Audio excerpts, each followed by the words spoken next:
अस्सलाम वालेकुम स्टूडेंट्स, क्या हाल है आपके? ठीक है।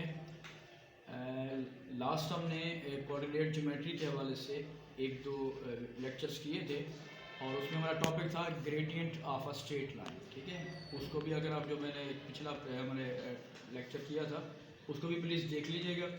और आज हम एक्सरसाइज जो 6A है उसके क्वेश्चन नंबर 3 से ऑनवर्ड हम क्वेश्चंस करते हैं। प्लीज़ यहाँ पे आ जाइएगा प्लीज़। ओके बेटा, क्वेश्चन नंबर 3 आपके पास है the gradient of the line passing through the points -3 -7 and 4p is 3/5। ठीक है जी, तो इसमें आपके पास यहाँ पे आ रहा है बेटा कि गिवन दैट आपके पास दो पॉइंट्स दिए हुए हैं। लेट कर लेते हैं आपके पास एक पॉइंट है जिसके हम कोऑर्डिनेट्स को कह रहे हैं जी -3 और -7, और जो दूसरा आपके पास आ रहा है कोऑर्डिनेट उसको हम b का नाम दे रहे हैं बेटा, और वो है जी 4 और p।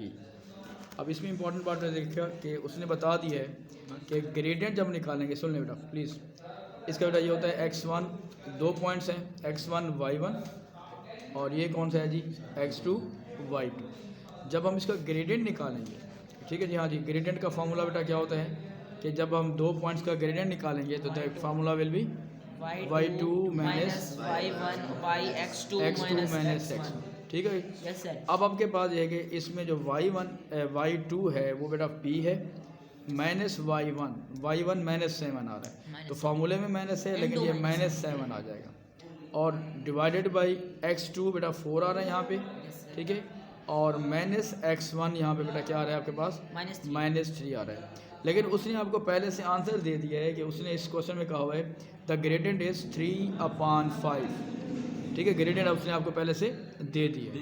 अब क्या करेंगे बेटा, दैट इज़ p + 7, इसको जब इससे मल्टीप्लाई करेंगे, और दिस इज़ 4 + 7 सॉरी 4 + 3।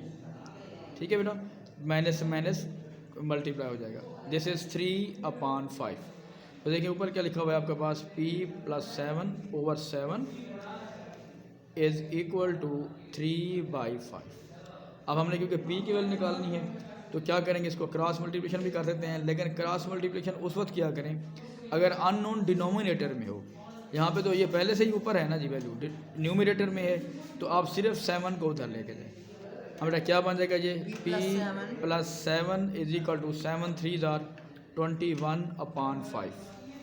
अब बेटा अगर हम इस 7 को उधर ले जाते हैं, ये प्लस का है, दूसरी साइड पे जाके क्या हो जाएगा माइनस, तो p इज इक्वल टू 21/5 -7 हो जाएगा आपके पास।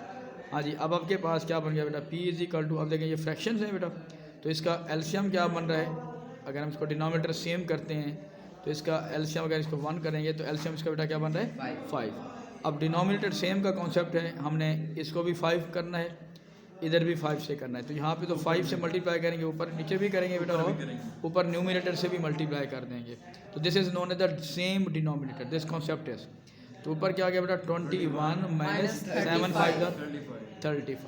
Good, p is equal to, हाँ जी, अब देखें यहाँ पे +21 है, माइनस का 35 है, साइन कौन सा लगेगा बेटा माइनस का लगेगा, क्योंकि लार्जर वैल्यू आपके पास माइनस है, तो दैट इज़ -14/5। हाँ जी, ये आपके पास रमीज़ ये कौन सी फ्रैक्शन है बेटा, ये प्रॉपर फ्रैक्शन है कि इम्प्रॉपर फ्रैक्शन है? ये बेटा गुड, ये इम्प्रॉपर है, क्योंकि ये ऊपर आपका न्यूमिनेटर ग्रेटर है और डिनोमिनेटर क्या है लेस है। तो जब इम्प्रॉपर होती है तो इसको हम यहाँ पे फिर डिवाइड कर लेते हैं, और बाद स्टूडेंट इसको कैलकुलेटर से करके पॉइंट्स में ले लेते हैं। तो कोशिश किया करें अगर क्वेश्चन आपका डेसिमल्स में है तो डेसिमल में दें, और अगर आपके पास जो है दूसरा वैल्यू आपके पास आ रही है तो उस तरह दें, और इसको आपने इस तरह डिवाइड कर देना। देखें 5 2 बेटा क्या हो जाएगा 10 और रिमाइंडर क्या बच जाएगा 4। लिखेंगे कैसे इसको, यूँ लिख लेते हैं 2/4/5। ठीक है जी, और क्योंकि नेगेटिव वैल्यू है तो ये आपका आंसर आ जाएगा p इज इक्वल टू -2/4/5। ठीक हो गया बेटा सर। तो इसको कैलकुलेटर के थ्रू हम कैसे लिखेंगे, यानी अगर पॉइंट्स में कैसे आएगा, क्या आंसर होगा? अगर आप इसको पॉइंट्स में वो कहता है, लेकिन उसकी ज़रूरत नहीं है यहाँ पे, लेकिन मैं इसको फर्दर कर लेता हूँ। अगर इसी में है ये पॉइंट आ गया जी। अगर हम यहाँ पे डेसिमल लगाएंगे तो यह 0 आ जाएगा, तो क्या आंसर आएगा 5 8 आर 40। तो आपके पास क्या बन जाएगा, यानी इस वैल्यू को आप -2.8 भी लिख सकते हैं, लेकिन उसकी ज़रूरत नहीं है जब आपके पास, क्योंकि ये पेपर 1 में आ जाते हैं। तो पेपर 1 क्योंकि बाद कैलकुलेटर अलाउड नहीं होते, तो उसकी ज़रूरत भी नहीं है कि कैलकुलेटर आप इस्तेमाल करें। ठीक हो गया जी। बेटा क्वेश्चन 4 है बेटा, ये भी क्वेश्चन उसी तरीके से जैसे क्वेश्चन नंबर 3 हम बात करें। The coordinates of A and B are 3k 8 and k -3। ठीक है जी, ए के कोऑर्डिनेट्स दिए हुए बेटा। Given that the gradient of the line segment A B is 3, find the value of k। ठीक है, अब इसमें बेटा क्या करना है आपने, इस पे आ जाते हैं क्वेश्चन पे। देखें ए की वैल्यू बेटा दी हुई है, ए का पॉइंट दिया हुआ है, बी पॉइंट दिया हुआ है। Find the gradient of line A B. Suppose हम कह लेते हैं कि लाइन दी हुई है और उसके उस लाइन के ऊपर बहुत सारे पॉइंट होते हैं।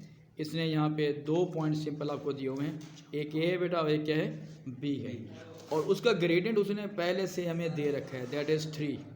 तो हम क्या करेंगे, ग्रेडियंट निकालने के लिए अभी हमने जिसका क्वेश्चन किया है बेटा, जब हम ग्रेडियंट ऑफ ए बी करेंगे तो formula will be y2 - y1।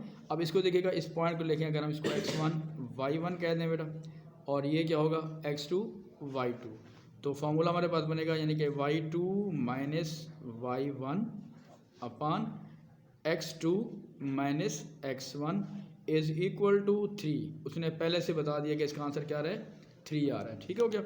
अब नेक्स्ट क्या करेंगे बेटा, -3 और -8, हाँ जी, क्या साइन लगेगा, क्या आंसर आएगा, -11 हो गया बेटा। और नीचे क्या आ रहा है जी, k - 3k में, हाँ जी फैजान, -2k और इज इक्वल टू बेटा 3 हो गया। अब देखिए यहाँ पे दोनों में नेगेटिव साइन है, तो आप नेगेटिव साइन को आप नेगेटिव साइन से कैंसिल आउट कर सकते हैं।